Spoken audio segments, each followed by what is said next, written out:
Imagine você receber uma ligação de uma pessoa da sua família que estava desaparecida há 30 dias. Escute essa ligação de Beth Stauffer, de 8 anos, que foi sequestrada com sua mãe Mary em 15 de junho de 1980, às 22h14. O sequestrador permitiu que Beth ligasse para o seu pai no Dia dos Pais. Hello, Dad? Yes, Bessie. Is Mommy okay? Yes. That's good. Oh, I talk to him?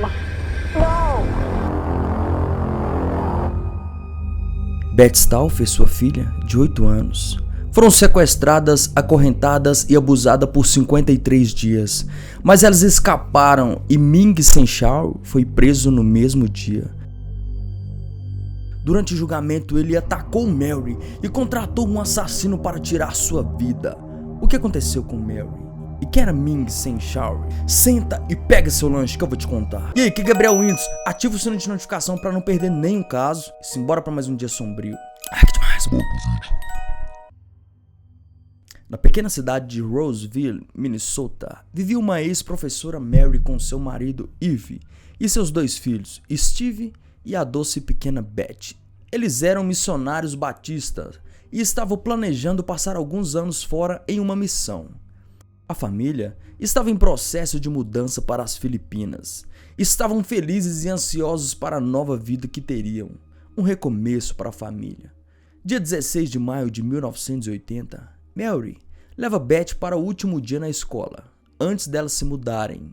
Depois da escola, elas foram para um salão para cortar os cabelos e ficarem mais bonitas para o novo recomeço. E no final do dia, elas não voltaram para casa. Conforme as horas foram passando e não tinham nenhuma notícia delas, o marido de Mary, Eve, e seu filho de 6 anos, Steve, ficaram muito preocupados. Não era comum Mary e Beth se atrasarem e principalmente sem dar nenhuma notícia. Enquanto isso, na cidade, a polícia procurava uma criança que tinha sido sequestrada naquele mesmo dia. Chamava Jason. A notícia estava em todo lugar. Tinha desaparecido brincando em um parque. Ninguém sabia onde estavam Mary e Beth, mas ainda não consideravam desaparecidas. À noite, Eve decide chamar a polícia. E quando ele descobre que havia um garoto desaparecido que foi sequestrado por um homem de cabelos escuros, que naquele mesmo momento era procurado pelo FBI, Eve ficou aterrorizado, pensando no que pudesse ter acontecido e se o desaparecimento delas estivessem conectadas com esse sujeito. O país inteiro procuravam por eles. Fizeram bloqueios de estradas, equipes terrestres, apoio aéreo.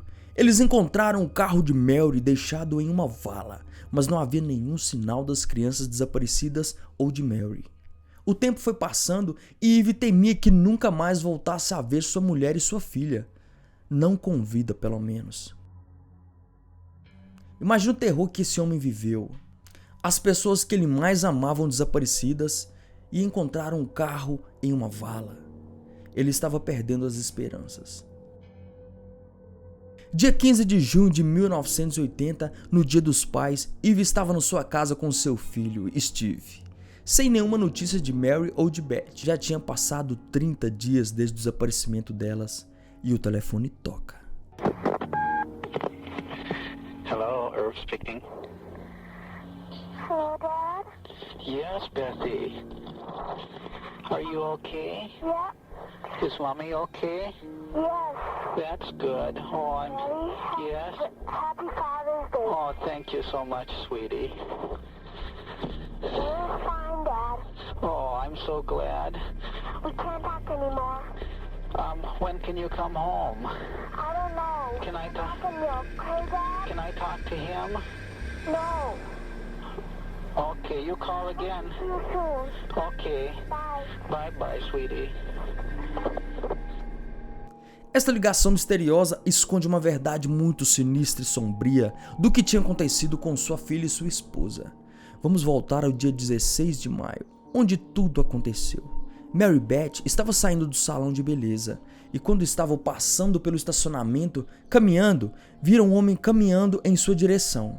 Mary olhou e pensou que talvez precisasse de alguma informação, mas nesse momento ele saca uma arma e coloca ao lado de Beth e disse: preciso de uma carona. Sem saída, são obrigadas a entrarem no próprio carro com ele. Dentro do carro, ele aponta a arma para a pequena Beth. Mary, sem hesitar, faz tudo o que ele manda e vai embora. Naquele momento terrível, ela não reconheceu o homem, mas deveria. Ela fala para ele que não sabe para onde que ele estaria indo, mas que precisava voltar rápido para casa, porque tinha visita para o jantar naquele dia. Nesse momento, o sinal fecha e elas param e logo atrás vem um carro da polícia. Seguindo em diante, no cruzamento ele fala para ela: se a polícia virar junto com a gente, você está morta. Mas felizmente a polícia não virou. Ela dirigiu por 1 hora e ele mandou Mary parar. Abriu o porta-malas e colocou elas lá dentro.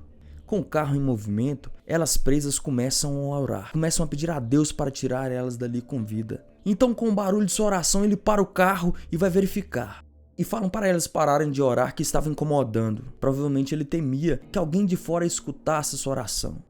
Então, com o carro em movimento, elas tentam desesperadamente soltarem, mas isso chama a atenção do homem. Ele para e abre novamente o porta-mala e vê que uma das cordas de Beth estava desamarradas. E ele começa a gritar com elas, começa a xingá-las, e nesse instante se aproxima 2 crianças de bicicleta.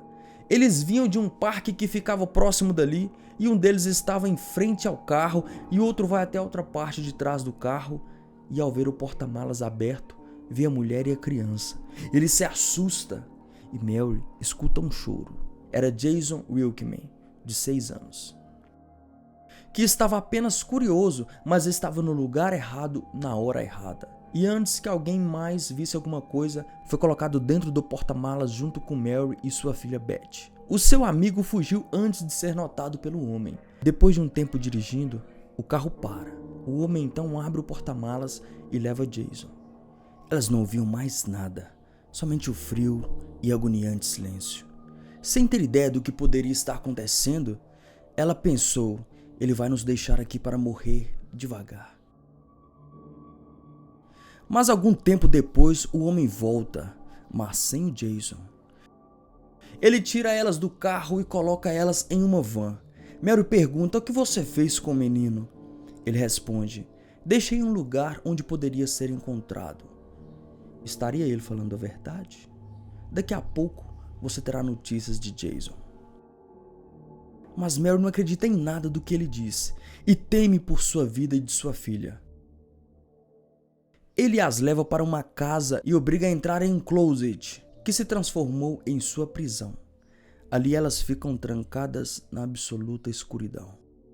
No dia seguinte, ela descobre de imediato que esses acontecimentos não eram aleatórios. Ela não teria sido uma vítima encontrada aleatoriamente em um estacionamento qualquer. Foi planejado, arquitetado por uma mente perturbada. Seu terror se multiplicou consideravelmente. Na primeira semana do cativeiro, Mary é levada para a sala, onde foi amarrada em um sofá. Ele tira sua venda e ela vê uma câmera montada, como um set de gravação. Ela estava sendo gravada. Foi aí nesse momento que ela descobriu tudo. O sequestrador já estava vigiando pela floresta. Ele sabia qual boneca Beth mais gostava e que ficava em cima de sua cômoda. Ele conhecia Steve, seu filho. Ele sabia que os pais de Mary estavam visitando ela. Ele sabia até mesmo onde ficava a chave reserva do seu apartamento. O homem era obcecado por Mary. Ele já perseguia ela há 10 anos. E sabendo que ela se mudaria, era sua última chance de pegá-la. Esse momento era o auge para ele. Depois de tantos anos, tinha ela sob seu controle. E ele acreditava que se passasse o tempo suficiente juntos, ela se apaixonaria por ele. Ele revela para ela que já teria tentado sequestrá-la outras vezes e que já tentou invadir sua casa várias vezes. Ele ficou irritado por ela não se lembrar dele e revela quem ele era. Para entender, vamos voltar 15 anos antes. Mary era professora do ensino médio. Na sua sala havia um menino chamado Ming Sin Shaori, que se apaixonou por ela. Ele era um garoto agressivo com seus irmãos mais novos e sua mãe o desprezava por isso. No final do ano, ele não tirou boas notas e ficou furioso com Mary por ter dado uma nota ruim para ele. Segundo Ming, Essa nota impediu ele de receber uma bolsa de estudos, o que, segundo sua mente doentia, teria atrapalhado seu sucesso. Ele afirma que por causa da nota, ele não conseguiu fazer faculdade e teve que ir para o Vietnã, e lá ele sofreu como prisioneiro de guerra. Ali nesse instante começa sua obsessão de tentar fazer Mary gostar dele a qualquer custo. E essa obsessão cresceu ano após ano. Mas era tudo mentira. A nota que ele tinha recebido era um B-, o que não é uma nota ruim para o sistema de notas dos Estados Unidos. Na verdade, ele ia muito bem, era talentoso tanto nos estudos quanto nos esportes. Jogava futebol com seus amigos e estava no time de luta livre. Ele até foi eleito como um aluno com maior chance de ter sucesso. E agora ele tinha uma empresa de tecnologia e estava indo muito bem.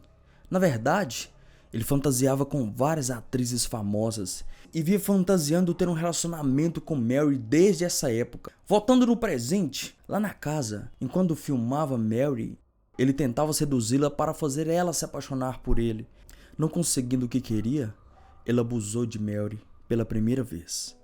Ele ameaça sua filha dizendo que se ela não cooperasse com ele, ele iria matar sua filha na sua frente. E continuou abusando dela todos os dias, e Mary conseguiu esconder de sua filha. Ming fala para Mary que ela precisava ser mais carinhoso com ele, mas ela nega, diz que ela era fiel ao seu marido. Então ele começa a fazer um jogo sádico e doentio com ela. Ele pergunta: "Você já viu alguém morrer na sua frente?" Ela diz que não. Então ele fala: "Se não fizer o que eu estou querendo, você vai ver sua filha morrer na sua frente." Então ele coloca um saco grande na cabeça de Beth para ela sufocar. Então Mary beija o rosto dele, mas ele não fica satisfeito. Ele esperava mais. E diz que se ela for tão estúpida para deixar sua filha morrer, ele também ia tirar a vida do seu marido e do seu filho. Então ela beija ele. Só assim ele tira o saco da menina. Ele dava comida para elas 2 vezes por dia. E só deixou elas tomarem banho 10 dias depois. Dia 7 de junho, Ming prossegue com seu plano doentio de fazer uma família com Mary e aluga um trailer para viajar para Chicago. Ele deixa Beth acorrentada dentro do trailer enquanto ele sai com Mary em público, mantendo ela sob a ameaça de sua arma. Durante a viagem, Mary e Beth tentam ser encontradas. Mary usa seu cheque de viagem para pagar, sabendo que isso seria rastreado pelo FBI. O FBI nunca recebeu essa informação. Enquanto isso, Beth estava trancada no trailer. Ela decide agir mesmo sabendo que Ming ameaçou matar sua mãe e ela. Ela pede ajuda a alguns adolescentes que estavam brincando próximo ao trailer, mas eles riem dela e dizem para ela parar de inventar histórias e vão embora. No dia 4 de julho, Ming leva elas para ver os fogos de artifício. Mas antes de sair da van, as ameaça dizendo que se tentarem alguma coisa, as mataria e mataria qualquer pessoa que estivesse próximo. Nesse momento, um carro da polícia passa e para no sinal vermelho. Elas não puderam fazer nada, mas memorizam o número do telefone que estava na parte de trás do carro. E no dia dos pais, ele deixa Beth ligar para o seu pai. E onde acontece aquela ligação. Mary perde as esperanças de saírem. Sua filha Beth chega nela e pergunta: "Mamãe, será que Deus vai enviar um anjo para nos salvar?" Ela não tinha mais esperança, mas não iria estragar a fé de uma pequena criança.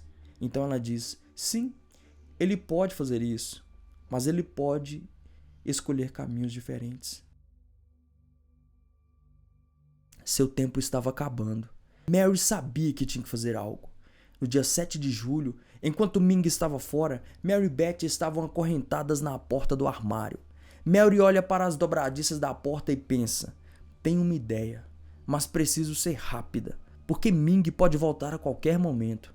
Então ela pensa em tirar os pinos da dobradiça. As chances de dar certo eram muito pequenas, porque não teria nenhuma ferramenta, mas ela precisava tentar. Então ela segura a porta com uma das mãos e com a outra ela puxa o pino da dobradiça. E incrivelmente sai como se estivesse com graxa. Nesse momento, Beth entra em pânico e fala: "Não faça isso, mamãe. Você lembra o que ele disse? Se ele nos encontrar fugindo, ele vai nos matar." Mary disse que deu um tapinha no rosto dela e colocou ela sentada e disse: "Me escuta, Beth. Se Deus nos deu essa oportunidade de fugir, temos que aproveitar. É muito perigoso. Se Ming chegar e nos encontrar fugindo, ele vai nos matar. Sabemos disso, mas se for o jeito de Deus, Ele vai cuidar de nós. Vamos trabalhar juntas. Beth se acalma e elas vão à cozinha e diz com o número que memorizaram do carro de polícia 3 dias antes, no dia dos fogos. O atendente do escritório do xerife atende. Ela conta que é Mary e que eles deveriam estar procurando por elas. Ela pede para eles se apressarem e conta que estava presa em uma casa e que ele tinha carregado as armas e que mataria qualquer um que tentasse entrar lá. Não tente entrar se ele estiver aqui. O atendente passa instruções para ficar dentro de casa e ficar longe das janelas. E Mary desliga. Beth diz à mãe que deveriam ficar do lado de fora esperando a polícia, que poderiam se esconder atrás dos arbustos. Quem Mary escutou? Em pouco tempo, a polícia estava cercando a casa, se preparando para avançar, esperando ver as duas lá dentro. Os policiais invadem. Nesse momento, um deles percebe um veículo estacionado do lado de fora. Há uma chance de Ming Sin-Shaori ter chegado em casa antes da chegada da polícia. O policial chega perto do carro e vê que tem alguém atrás do carro escondido. Será que Ming já fez alguma coisa com elas? Era Mary e Beth que estavam escondidas. Mary escolheu ouvir sua filha.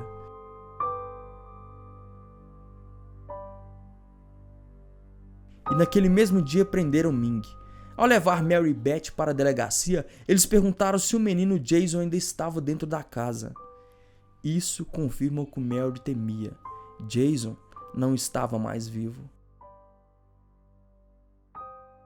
Mary e Beth vão ao tribunal algum tempo depois para testemunhar contra Ming. É comum nos sequestradores e criminosos fingir que se arrependeram do que fez quando são pegos. Romes, o primeiro serial killer dos Estados Unidos, que já contamos aqui no canal, fingiu chorar no julgamento após ter matado centenas de pessoas. Richard Owsley, outro caso que vai encontrar aqui no canal, se fez de vítima e depois fingiu ter se arrependido. Mas Ming Sin-Shaori não era como a maioria dos sequestradores. Ele jurou que mesmo que fosse preso por muito tempo, quando saísse iria atrás de Mary. E se você estiver morta, vou atrás dos seus filhos, disse Ming. Na prisão, Ming contrata um dos presos e promete pagar $50 mil se ele matar Mary e Beth antes do julgamento. Mas o preso vai direto ao FBI e conta tudo a eles. Ming fica furioso e sabe que vai ver Mary novamente em um último encontro. Houve 2 julgamentos, um em 1980 e o outro em 1981. Um pelo sequestro de Mary e Beth e o outro pelo assassinato de Jason Wilkman. Durante o julgamento, Ming planejava dar um fim na vida de Mary. No primeiro julgamento, ele tenta ir até lá, mas é jogado no chão pelo procurador. Mas no segundo julgamento, onde Mary estava testemunhando, ele pula de sua cadeira e agarra Mary pelo pescoço segurando uma faca. Como ele conseguiu essa faca, já que ele já estava preso? Eu achei isso um absurdo. Ele segurou ela e disse: desista e volte ou eu te mato. Ela recebeu um corte no rosto que levou 62 pontos, mas ficou bem. Ele cortou meu rosto, mas eu não desisti, disse Mary. Mary garantiu que Ming nunca mais fizesse mal a ninguém.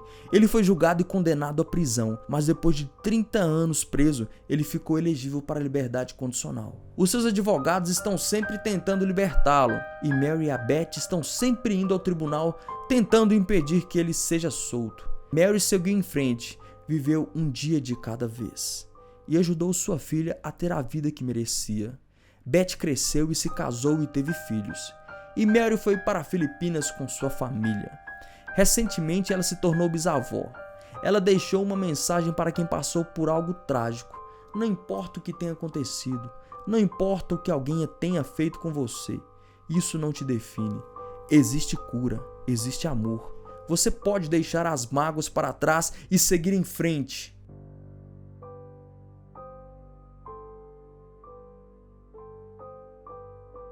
Comenta aqui embaixo. Você acha que ele merecia ser solto? E até o próximo dia sombrio.